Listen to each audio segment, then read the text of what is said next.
Olá, meu nome é Roberto Quioca e este é o Leituras Comentadas.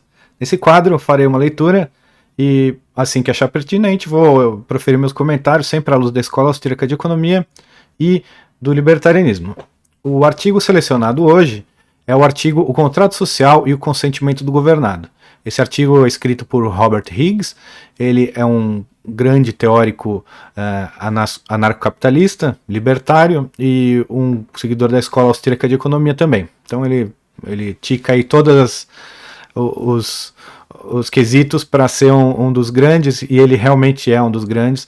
Ele está vivo, ele continua produzindo, e esse artigo aqui é um artigo que fez muito sucesso quando nós lançamos, até porque é uma lacuna que sempre estava aberta, né, até o contrato social, uma pergunta frequentemente feita pelos nossos leitores, e ele foi publicado em 2011, quando o Instituto Rothbard ainda se chamava Instituto Mises Brasil. Sem mais delongas, começarei a leitura aqui e vou parar quando achar pertinente.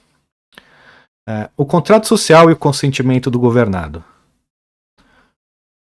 O que dá a algumas pessoas o direito de dominar, ordenar e governar as outras? Pelo menos desde a época de John Locke, a mais comum e aparentemente mais convincente resposta tem sido a do tal consentimento do governado. Quando os revolucionários norte-americanos justificaram sua secessão do Império Britânico, entre outras coisas, eles falaram que governos são instituídos entre homens, derivando seus justos poderes do consentimento dos governados. Aparentemente, isso soou bem, especialmente se o indivíduo não pensar a respeito por muito tempo ou muito profundamente. Porém, quanto mais profundo e demoradamente alguém se puser a pensar sobre o assunto, mais problemático ele se revela. Eu acho que muitos assuntos são assim, né? A gente pode pensar rasamente sobre um assunto.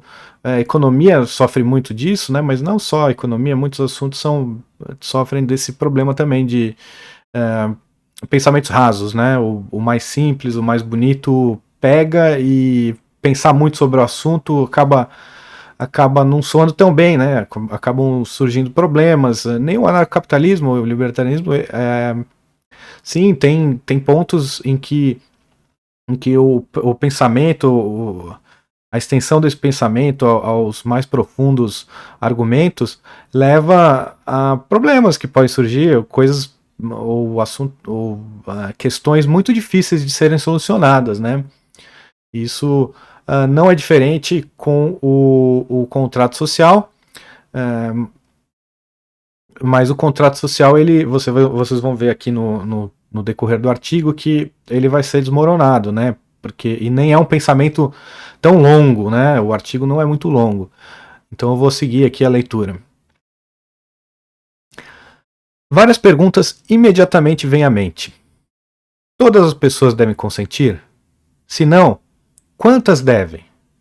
E quais opções restam àqueles que porventura optam por não consentir? Qual deve ser o formato do consentimento? Verbal, escrito, explícito ou implícito? Se implícito, como ele deve ser registrado? Dado que a composição da sociedade está em constante mudança em decorrente de nascimentos, óbitos, migrações internacionais, com qual frequência devem os governantes confirmar que ainda retêm o consentimento dos governados? Perguntas muito pertinentes, né?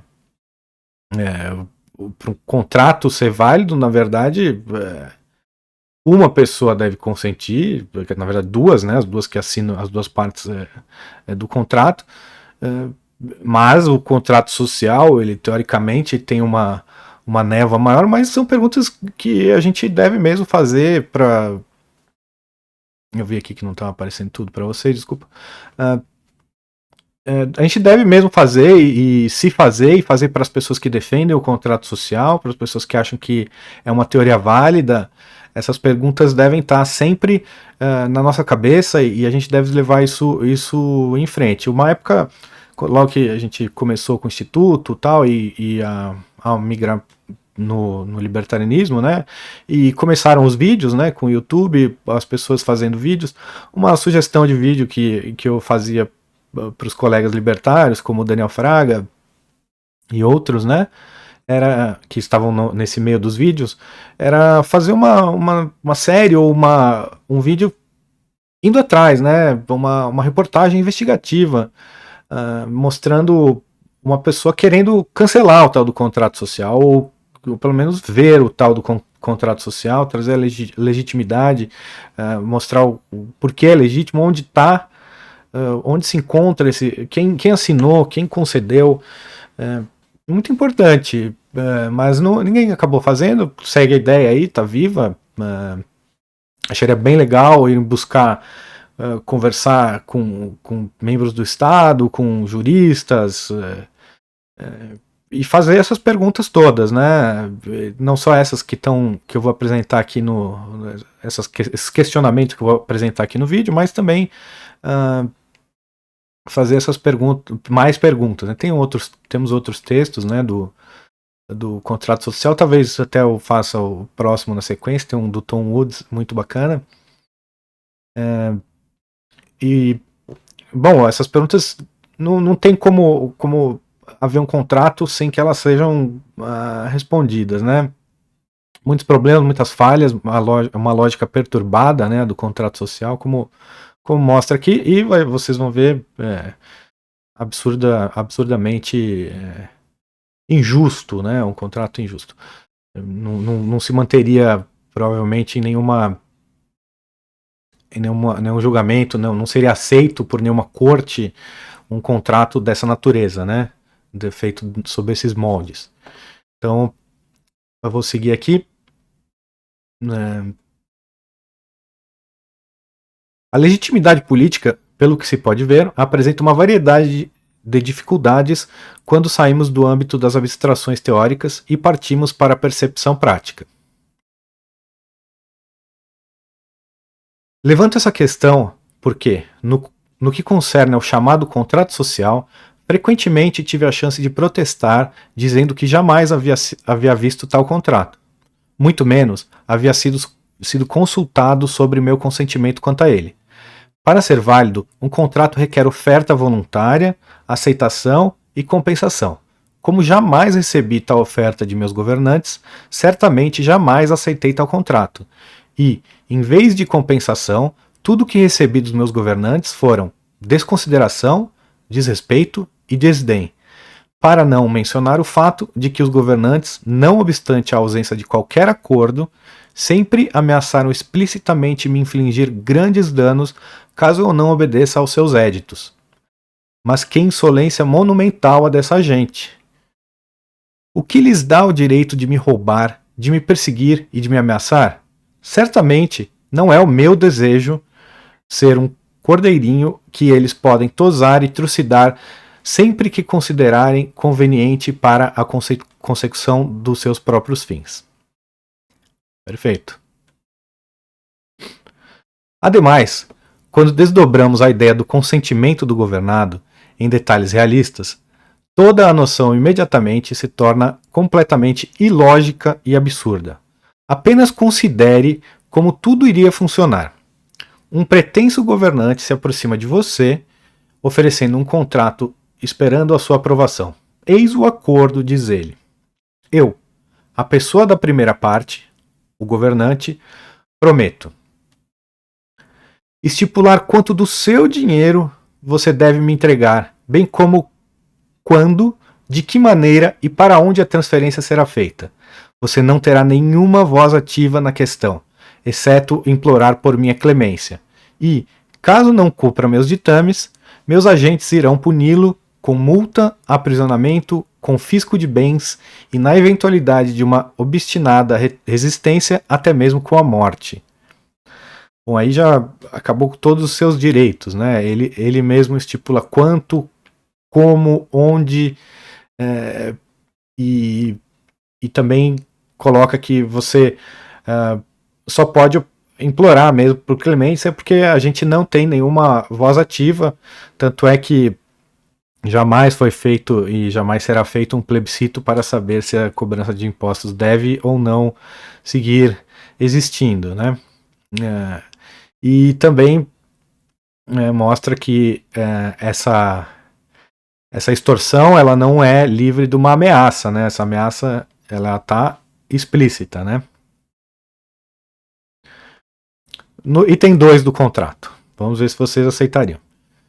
Criar milhares e milhares de regras aos quais você deve obedecer sem questionar, novamente, sob pena de sofrer as punições supracitadas, que serão instantaneamente ministradas por meus agentes. Você não terá nenhuma voz ativa na determinação do conteúdo dessas regras, as quais serão tão numerosas, complexas e, em vários casos, além de qualquer possibilidade de compreensão, que nenhum ser humano seria capaz de saber pouco mais do que um punhado delas, menos ainda seu caráter específico. Ainda assim, caso você não cumpra todas elas, sentir-me-ei livre para puni-lo de acordo com as leis criadas por mim e por meus aliados. Qualquer coincidência não é. Qualquer. Qualquer coincidência não é mero acaso aqui, é realmente. Robert Higgs viveu, né, e provavelmente está com os Estados Unidos na cabeça, e ele seria talvez até mais revoltado aqui caso vivesse no Brasil, né? São tantas e tantas regras que eles criam sem nenhum questionamento, sem nenhum consentimento das pessoas, e são tantas e tantas que elas se conflitam e elas são complexas, não tão claras, né? São bem escusas e realmente o político cria essas leis a despeito de qualquer coisa que a gente queira, e também não pensa nas suas execuções. Ele vai criando as regras que vão beneficiar ele e a sua casta, né? E vocês, ou seja, nós, que se danem, né? Porque vai ter que cumprir. Então, até aqui, eu acho que cláusula 1 e cláusula 2 nós questionaríamos, né? A princípio, ninguém aceitaria essas duas cláusulas. Vamos à terceira cláusula do contrato para ver se vocês aceitariam. A terceira cláusula é: ofertar para você, de acordo com os termos estipulados por mim e por meus aliados, os chamados bens e serviços públicos. Embora você realmente possa dar algum valor a algum desses bens e serviços, a maioria terá pouco ou nenhum valor para você. E há alguns que você considerará totalmente abomináveis. Porém, sempre relembrando, você como indivíduo em nenhuma circunstância terá qualquer voz ativa sobre os bens e serviços que eu venha a fornecer, seja sobre a qualidade deles, seja sobre o custo total que sai do seu bolso para bancá-los. Aqui nós podemos muito bem ver que é exatamente como acontece, né? Exatamente o que a gente tem. O que eles. Ninguém nunca ofereceu isso pra gente, senão a gente jamais aceitaria, mas esse é o contrato social. Ele está aqui mostrando como é, né? Como realmente é isso, né?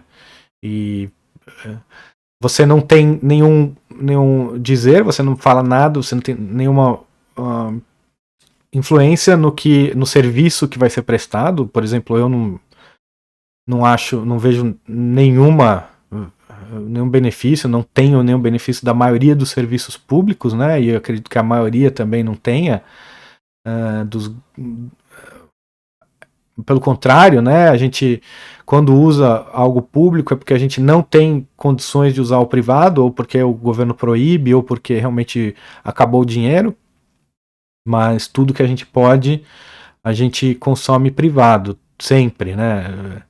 Tudo que há a opção e que sobra dinheiro depois do roubo estatal que eles realizam contra nós acabamos escolhendo o privado. Portanto, resta óbvio que de maneira alguma o contrato social se sustenta nesse item.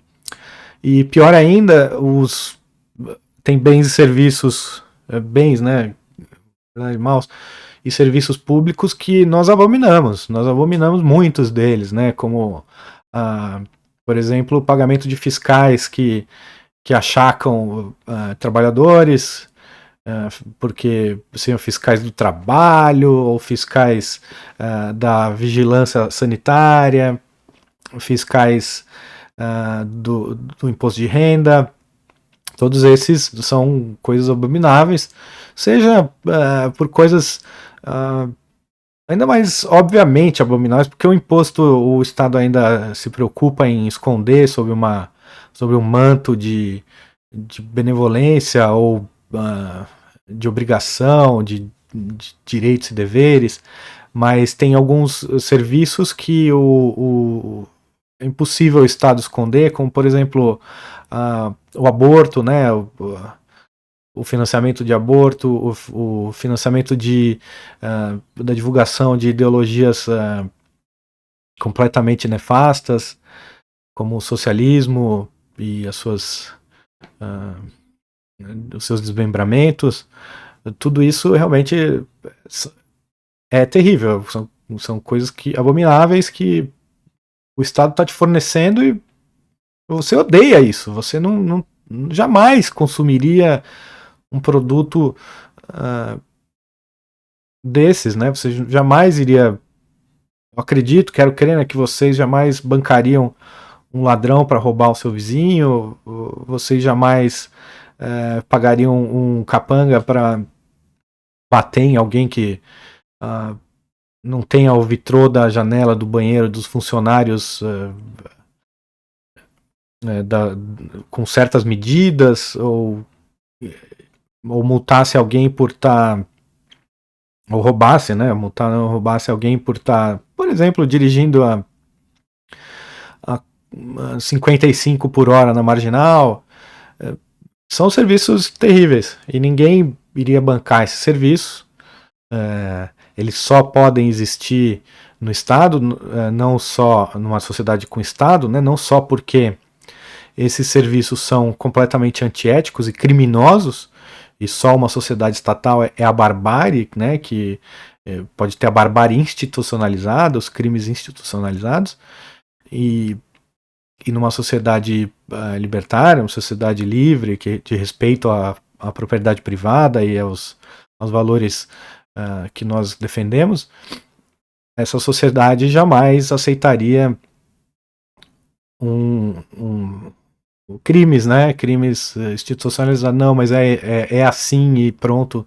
Isso não é aceito, né? Então, por isso que esses serviços só existem na sociedade estatal, a barbárie. Então, eu vou seguir. Esse também, para mim, também negamos, né? Essa parte do contrato. Eu vou seguir a leitura. Esse é o quarto item agora. O quarto item do contrato social. Na eventualidade de uma contenda judicial entre nós, os juízes, todos eles gratos a mim por seus empregos e magnânimos salários, é que decidirão como solucionar o litígio. É claro que eu recomendo que vocês nem sequer se deem ao trabalho de fazer tudo isso, pois é de se esperar que você irá perder essa batalha. Aliás, terá muita sorte caso consiga efetivar sua queixa em algum tribunal. Aqui fica o que é óbvio e evidente que uma das maiores absurdidades da existência do Estado é que o Estado ele é o tomador último de decisões em dado território, e ele é monopolista nisso, né? Ele não deixa ninguém mais ter esse papel. Ele agride qualquer um que tentar concorrer com ele.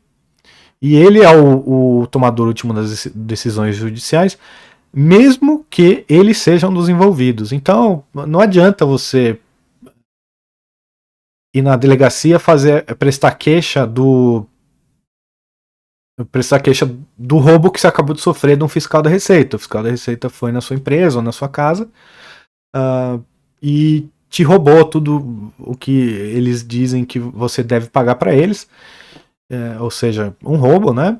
e você vai recorrer a quem? Vai na polícia, vai se aceitarem a queixa, né? Isso seria levado a um tribunal, esse tribunal pago com o espólio ou com o produto, né, desse roubo, você iria a esse tribunal e você acha que o juiz que é sustentado com o produto do roubo que você sofreu vai dar ganho de causa a você? Não. É uma tarefa ingrata, né?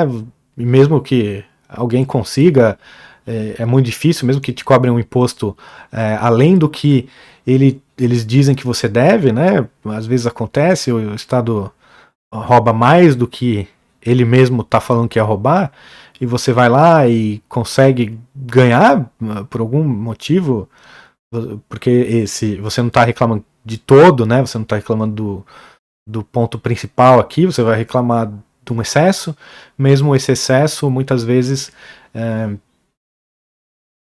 demora anos se você receber alguma coisa de volta, que são os precatórios e essas contendas judiciais sempre acabam dessa maneira, né? O que você esperando, né? Se você vier a ser um dos beneficiados que conseguiu vencer. Eu acho muito difícil e a não ser que seja um montante que vale a pena a briga, mas realmente o Estado é o ladrãozão e é o fortão, é o bullying, e não tem como você sair vitorioso da guerra contra ele. Perder o Playboy, entendeu? Não tem como ganhar. Eu vou seguir a leitura. Isso vale também, claro. A gente vê esses. Você leva. E se você perder, você sempre pode levar ao Supremo Tribunal Federal, que realmente é feito de pessoas probas e íntegras que amam o país e a justiça acima de tudo, óbvio. Não, né? Só que não.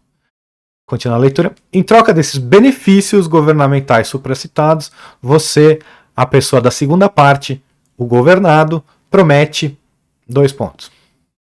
Ficar calado, não protestar, não questionar, obedecer a todas as ordens expedidas pelo governante e seus agentes e prostrar-se em servidão diante deles como se fossem pessoas importantes e honrosas. Quando ordenarem pule, limite-se apenas a perguntar até que altura. Felizmente, por leniência, acho que por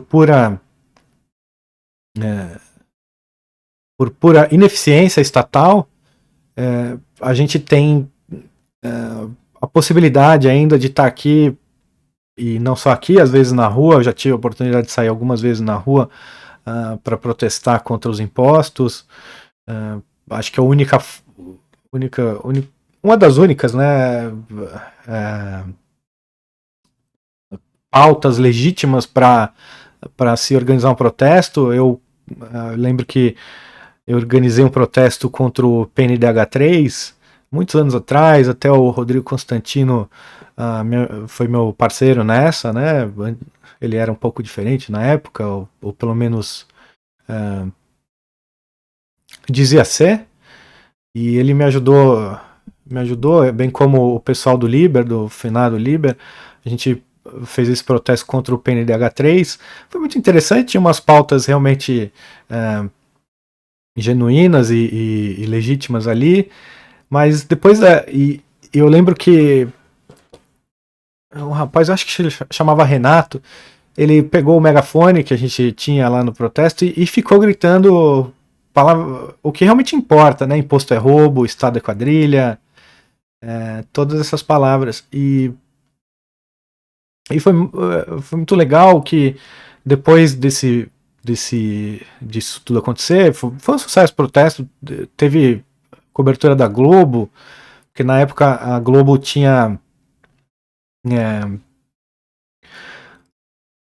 convidado a gente, né, do Instituto Miss Brasil, por causa de um artigo que o Fernando escreveu com pseudônimo contra a Anvisa, né? E um dos chefões da Anvisa lá, da Anvisa não, os chefões da Globo, o Erlanger, ele tinha um problema de audição e ele tinha que importar materiais, alguma coisa, algum equipamento de audição, alguma coisa desse tipo. E ele tinha uma birra muito grande da Anvisa, né? Porque parece que não deixavam ou não permitiam a importação do aparelho que ele precisava, alguma coisa desse tipo. Então ele leu o artigo do Fernando, achou maravilhoso e nos enviou um e-mail convidando para ir até a Globo, que eles queriam fazer uma campanha contra os impostos. Bom, o inimigo do meu inimigo, ele pode virar pontualmente meu amigo, né? Então, fomos lá à Globo, eu como eu morava no Rio, né? Eu fui lá e o Hélio Beltrão foi também, né? Então ele ficou caladinho, mas eu pude falar. Eles queriam forçar eles queriam promover, né? E tentar divulgar uma pauta, né? Que era pedir ao Estado que obrigasse os comerciantes a mostrarem na nota fiscal quanto de imposto tem, como é feito em muitos lugares, né?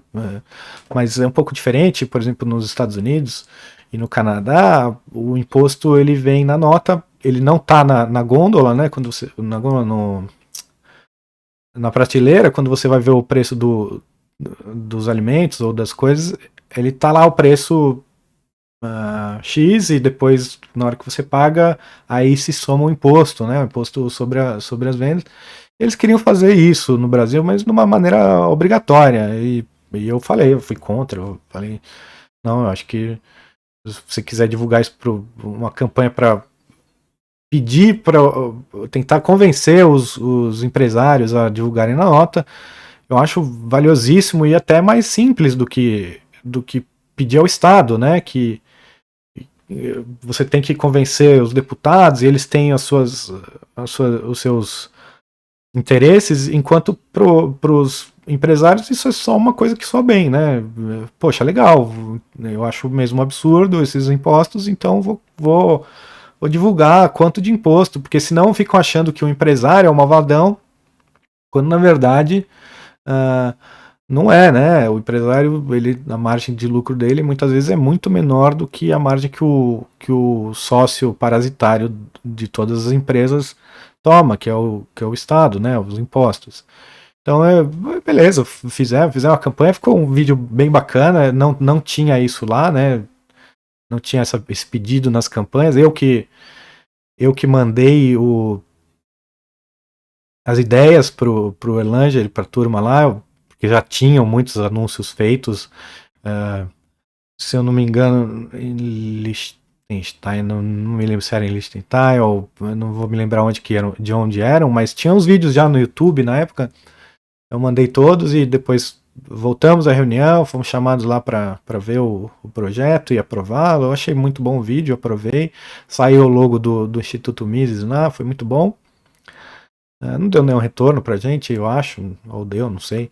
Alguém vê lá um logo e sai correndo para clicar, ver o que é, não acho difícil, mas tava lá, tava uma boa divulgação. E quando organizei o protesto lá no Rio de Janeiro, eu mandei e-mail para muita gente, né? Tinha um rapaz que tinha ficado de mandar um e-mail para toda a imprensa, ele não mandou, e eu arrumei, fui e-mail por e-mail ali, procurando onde que manda e-mail para aquela outra. Só a Globo que eu tinha contato, só apareceu a Globo e a Canção Nova, a TV Canção Nova, para cobrir o protesto. E engraçado, né? Olha como são as coisas. Aprendam. O protesto, como eu tinha um conhecido lá dentro da Globo, eu tinha acabado de estar com essas pessoas tinham alguma simpatia por mim. Eu chamei a Globo, falei que eu estou fazendo esse protesto, gostaria muito de ter uma cobertura, não sei o que lá, e eles mandaram uma equipe cobrir lá. O nosso protesto contou com umas 50 pessoas, apareceram umas pessoas da direita do Rio de Janeiro ali também, falando que o capitão queria estar lá. Eu acho que era o Bolsonaro, eu nem me liguei, não ligo para essas pessoas, elas que se explodam. Mas apareceram as pessoas da direita carioca para se juntar ao nosso protesto. Logo fugiram porque a gente tinha entre as pautas ali que a gente não tinha nenhuma oposição contra o contrato de união civil entre duas pessoas do mesmo sexo. Não tenho, assim, eticamente é zero, cada um que faça e firme o contrato que bem entender. Eu acho que tem pessoas do mesmo, de sexo oposto, que a gente se opõe mais à união do que às vezes duas pessoas do mesmo sexo, né? Então, porque tem duas pessoas que a gente sabe que não são par, que estão se casando às vezes e. Casando não. Assinando um contrato de união civil, né? Que a gente. Bom, estou divagando demais aqui, então foi para dizer isso. E no mesmo dia, estava no Rio de Janeiro teve um protesto lá, acho que alguém tinha sido atropelado de bicicleta, não me lembro exatamente o que foi, e eles abraçaram a Lagoa Rodrigo de Freitas, ou quase abraçaram, mas tinha muita gente, tinha, sei lá, mais de 2.000 pessoas no outro protesto, não saiu uma linha no Jornal da Globo, né, enquanto o nosso protesto teve a cobertura com matéria, imagens, e até questionaram o Palácio do Planalto para ver o que se divulgar alguma coisa, não falaram nada. Depois eu acho que eu vou botar, se eu achar, eu vou botar na descrição do vídeo o site que eu criei na época, o blog lá que eu criei na época para divulgar o protesto, né? Então, mas vamos lá. Então é isso, né? Eu tava fazendo esse ponto porque realmente depois disso eu falei, olha, depois disso o Rodrigo Constantino ficou reclamando e falando, olha, eu achei uma palhaçada, eu fui protestar contra o PNDH3 e esses libertins do Liber pegaram o megafone, ficaram gritando que imposto é roubo, coisa nada a ver, que eu nem concordo, não sei o quê. Eu falei, então, quer saber, a única coisa que vale mesmo a pena é isso. E depois eu fiz vários protestos no impostômetro, sempre que eu fui nos protestos, eu fui em vários, né, em 2013, em 2015, acho, e antes disso, 2010, eu acho que a gente foi no protesto da Marcha da Maconha, sempre levando a placa do imposto é roubo e que nós não somos servos dos governantes. Interessante, depois, se vocês quiserem, pede aqui no comentário que eu mando, se alguém estiver ouvindo ainda, né?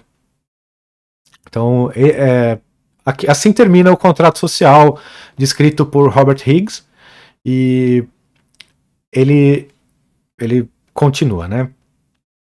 Que negócio? Alguma pessoa que faça o mínimo uso de suas faculdades mentais aceitaria tal trato? Isso seria imaginável? No entanto, a descrição acima do verdadeiro contrato social que, dizem, todos os indivíduos aceitaram é abstrata demais para capturar a crua realidade que é ser governado. Para enumerar os reais detalhes, até hoje ninguém superou Pierre-Joseph Proudhon, que escreveu. Olha, e quem até agora tá acompanhando e viu e achando, nossa, como é cruel, Proudhon ele é mais explícito, né? E eu vou ler o que Proudhon diz. Ser governado significa ser observado, inspecionado, espionado, dirigido, legislado, regulamentado, cercado, doutrinado, admoestado, controlado, avaliado, censurado, comandado e, por criaturas que para isso não têm o direito, nem a sabedoria, nem a virtude para fazê-lo. Aliás, ninguém tem, nem que tivesse sabedoria ou virtude, e direito realmente ninguém tem. Ser governado significa que todo movimento, operação ou transação que realizamos é anotada, registrada, catalogada em censos, taxada, selada, avaliada monetariamente, patenteada, licenciada, autorizada, recomendada ou desaconselhada, frustrada, reformada, endireitada e corrigida. Sim, e muito legal que ele tenha colocado aqui a parte também do patenteada, né? Patentes são criações e 100% estatais, puramente estatais. Elas não existem, não pode existir uma sociedade livre. O resto todo também não. Obviamente, a gente não pode ser taxado, não pode ser selado e tudo isso. Então eu vou seguir. Submeter-se ao governo significa consentir em ser tributado, adestrado, redimido, explorado, monopolizado, extorquido, pressionado, mistificado, roubado. Tudo isso em nome da utilidade pública e do bem comum. Então, ao primeiro sinal de resistência, à primeira palavra de protesto, somos reprimidos, multados, desprezados, humilhados, perseguidos, empurrados, espancados, garroteados, aprisionados, fuzilados, metralhados, julgados, sentenciados, deportados, sacrificados, vendidos, traídos e, para completar, ridicularizados, escarnecidos, ultrajados e desonrados. Isso é o governo, essa é a sua justiça e sua moralidade. Essa última parte temos exemplos modernos, né? Mas ao longo da história inteira, sim, qualquer um que ouse levantar a voz de uma maneira não pífia, não pífia, mas uma maneira não pequena como a nossa, aqui no canal do Library ou no Instituto Rothbard da vida, mas se você tiver realmente os holofotes em você e você fizer isso, você ousar resistir ou protestar ou colocar ou falar palavras que possam levar o povo a pensar realmente, isso te leva a sofrer tudo isso. Eu não vejo também o caso, teve um caso do deputado agora recentemente foi preso pelo Supremo. Eu não acho que as palavras dele colocavam em risco o Estado, né? Mas colocou realmente coloca um holofote, coloca uma pressão sobre os membros do Supremo, né, que são os bandidos, coloca esse holofote sobre eles e eles se sentem incomodados, né, então, e eles mostram toda a força. E não acho que políticos mais liberais ou ditos mais liberais como Bolsonaro, por exemplo, que eles fossem deixar de usar esses meios aqui caso, por exemplo, nós fizéssemos alguma coisa que ele não gosta. Protestar contra imposto, talvez ele não seja totalmente contra, né? Tanto que tem até vídeo dele falando que sonega e tal, mas se você falar de secessão, por exemplo, e realmente organizar o negócio, né? Porque falar sobre secessão não é crime no Brasil, mas se você realmente organizar um movimento secessionista de ação, não como é o MRSP, um movimento secessionista de ação mesmo, de buscar realmente fazer o plebiscito e tomar as rédeas do Estado, do Estado regional, né? Por exemplo, São Paulo, Rio de Janeiro, qualquer um desses estados que queira realmente se separar, ou o Sul, o Rio Grande do Sul, ele vai sim, vai usar todos esses, vai reprimir, vai multar, vai desprezar, vai humilhar, vai perseguir, vai espancar, vai aprisionar, fuzilar, sim, vai fuzilar, vai metralhar, ouse protestar. E esse é o Proudhon falando, né, porque ele foi até mais aberto do que e real do que o Higgs, né? Impressionante. Então eu vou continuar. Portanto, voltando à questão de a legitimidade política ser determinada pelo consentimento do governado, ao se fazer uma reflexão sóbria, toda a ideia de que há esse tal consenso parece ser tão extravagante e fantasiosa quanto o unicórnio, que é o símbolo desse artigo, lá, a imagem desse artigo. Ninguém em seu juízo perfeito, exceto talvez um masoquista irrecuperável, iria voluntariamente consentir em ser tratado como os governos de fato tratam seus súditos. Realmente. É impensável que alguém aceitasse um acordo como esse, e um contrato como esse também, que não tem saída, não tem nenhuma cláusula de saída do contrato, você não pode rescindir, ele não seria aceitado por nenhum tribunal privado, jamais. Mesmo assim, vou continuar a leitura, mesmo assim, pouquíssimos de nós estamos hoje ativamente engajados em uma rebelião armada contra nossos governantes.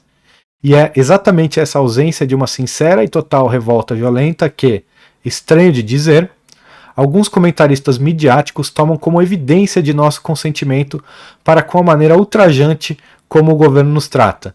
Uma condescendência relutante e prudencial, entretanto. Não é a mesma coisa que consentimento. Especialmente quando as pessoas como eu aquiescem fervendo em silêncio, mantendo latente sua furiosa resignação. Eu vou continuar e depois eu comento aqui, porque ele continua nessa linha. Só para constar, posso declarar com total sinceridade que eu não aprovo a maneira como sou tratado pelos mentirosos, ladrões, imorais e corruptos que se autoqualificam como sendo o governo, e nem por aqueles que constituem a tirânica pirâmide dos governos estaduais e municipais que infestam o país. Meu desejo sincero é que todos esses indivíduos façam, ao menos uma vez em suas desprezíveis vidas, uma coisa honrosa. Sugiro que considerem seriamente a prática do seppuku. Se eles vão utilizar uma espada afiada ou rombuda, é o de menos. O que interessa é que tenham a dignidade de conduzir o ato até sua exitosa conclusão. Bom, não falem isso no Twitter. Eu peguei um gancho no Twitter porque eu falei que, eu comentei, eu não me lembro que post que era, mas era um político falando que ia pegar outro político na porrada, eu acho. Eu falei, beleza, se matem vocês aí, seus rinha de parasita, eu aprovo, se matem vocês aí, deixa a gente em paz. E realmente eu fui suspenso porque eu falei se matem, né? Então aqui o Robert Higgs está falando que a melhor dica que ele dá para os políticos é que eles realmente praticam o seppuku. O seppuku é mais conhecido em português como harakiri, que é o suicídio por faca, né, espada. Muito comum dos samurais, né, que eles tinham honra, né, eram pessoas honradas, mesmo que ele praticasse um crime, ele enxergava no crime uma desonra e acabava se matando, e muitos que nem são samurais no Japão têm esse código de honra consigo mesmos, né? Eu acho, não sei o que eu acho disso, mas eu acho que Deus não permite a gente tirar a nossa própria vida, mas os japoneses não têm a mesma crença que eu tenho, não sei, eu acho um pecado, mas tudo bem, é bem honroso mesmo essa saída para os políticos, e realmente o que ele fala aqui, que muitas pessoas dizem que porque não existe uma revolta, as pessoas concedem, né? Elas estão dando a concessão para o Estado de fazer tudo isso com a gente porque a gente não se revolta. Tem sim um quê de verdade, eu chego a concordar parcialmente, mas realmente a gente não se revolta e quer dizer, a gente se revolta, mas a gente não pega em armas contra o Estado, porque por alguns motivos, né? Primeiro que no Brasil as armas foram proibidas, né? Foram confiscadas, foram proibidas, elas são fortemente regulamentadas agora no Brasil, não são mais proibidas com o Bolsonaro, mas ainda são fortemente regulamentadas. A gente não tem poderio bélico, ou tem, não sei, contra o exército e as forças policiais. Eu não sei de que lado as forças policiais estariam numa revolta contra o Estado. Pode ser que muitos abrissem mão de exercer a sua profissão se essa demandasse matar os seus concidadãos, mas o exército eu acho mais difícil, porque são mais, o cérebro no exército é mais lavado, né? As pessoas são mais obedientes, mas não é só isso, né? A gente vê na figura dos agentes estatais da força, da polícia e exército, um pouco como vítimas também. Mas é de se pensar por que a gente não ainda não se revoltou. O Bolsonaro, ele foi brilhante naquela reunião secreta, o que torna ainda mais brilhante a afirmação dele, ou seja, não era para ganhar votos, era uma reunião ali para os funcionários dele, né? E ele foi aberto em falar que ele quer que o povo se arme para atirar em político ditadória, né? Ditador como Dória. E perfeito. Dê-nos as armas para que nós possamos mostrar realmente o que a gente sente por esse sujeitinho asqueroso. Talvez eu acho que não vá precisar, existem teorias conflitantes do porquê, de como o Estado irá acabar, mas as armas é uma saída bem possível mesmo. E ele segue, né? Ele segue falando que a saída que ele acha mais honrosa, eu também acho que seria os políticos mesmos, não sei se matarem ou abrirem mão do seu poder, que Deus toque o coração deles, né? E eles simplesmente larguem suas canetas, suas armas e vão procurar um emprego de verdade, vão procurar uma louça para lavar, ao invés de ficar enchendo nossa paciência e nos roubando, nos infernizando a nossa vida com todos esses desmandos que estão descritos aí no artigo, né? Bom, mas vou continuar. Um adendo. Sobra o ame-o ou deixe-o. Sempre que escrevo as linhas acima, recebo inúmeras mensagens de vários neandertais que, imaginando que eu odeio meu país, exigem que eu caia fora o mais rápido possível e volte para de onde jamais deveria ter saído. Tais reações evidenciam não somente uma total falta de educação, mas também uma fundamental incompreensão acerca da natureza da minha queixa e do meu descontentamento. Ele vai continuar nesse argumento, então eu vou continuar a leitura. Enfaticamente afirmo que não odeio o meu país, e nem teria motivos para tal, dado que não existe essa entidade chamada país. Há apenas os indivíduos que residem dentro de determinadas fronteiras. Portanto, quando sou convidado a me retirar e ir morar em outro lugar, sinto-me como alguém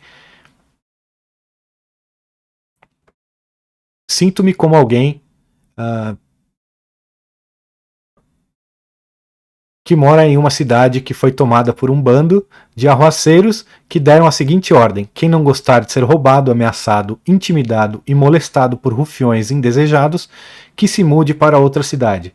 Para mim, parece muito mais moralmente certo fazer com que sejam os criminosos aqueles que tenham de sair correndo. Perfeito. A gente também sempre, se você está vendo esse vídeo até aqui, você muito provavelmente é libertário já. E é isso que acontece de verdade. Sempre tem as pessoas que falam, você tem que, se você está insatisfeito, você que se mude, né? Não, na verdade não. Primeiro, exatamente, não existe país, existem regiões geográficas, né? Posições geográficas no mundo. Você mora em uma e não é porque você mora nessa região que você deve ser assaltado. Você nasceu aí, então você deve ser assaltado, você aqui é assim. Então é como se você, por exemplo, você mora num bairro, tem uma rua no seu bairro onde quem passa naquela rua é assaltado, né? Então você meio que sabe, né? Isso tem em vários lugares, né? No Brasil. Passou ali e é assaltado. Você está sabendo daquilo, então é como se você não pudesse reclamar porque o cara te assaltou, ou você não pudesse reagir ao assalto porque você passou ali. Então você concedeu, você está dando seu consentimento ao assalto porque você passou ali ou você não se muda dali. Mas ali, aquela região é perigosa mesmo, você sabe que ali é assaltado, então você não tem nada do que reclamar. É um absurdo, um absurdo. Então não é assim, realmente quem tem que sair é quem o ladrão que tem que parar de roubar. É isso, não é? E não importa que ele faça isso há muito tempo, há pouco tempo, que já todo mundo saiba que ele faz isso ou não. Não tem essa. Quem tem que sair daqui, quem tem que sair parar de fazer o mal é quem está roubando. Eu não tenho que me mudar, não tenho que sair da minha casa para que isso aconteça. Eu posso muito bem comprar uma arma e matar esse ladrão quando ele vier a próxima vez, ou posso muito bem rezar para que Deus o toque, que ele nunca mais roube alguém, se redima dos seus erros e devolva tudo que ele roubou com correções, né? Obviamente, para quem ele fez mal,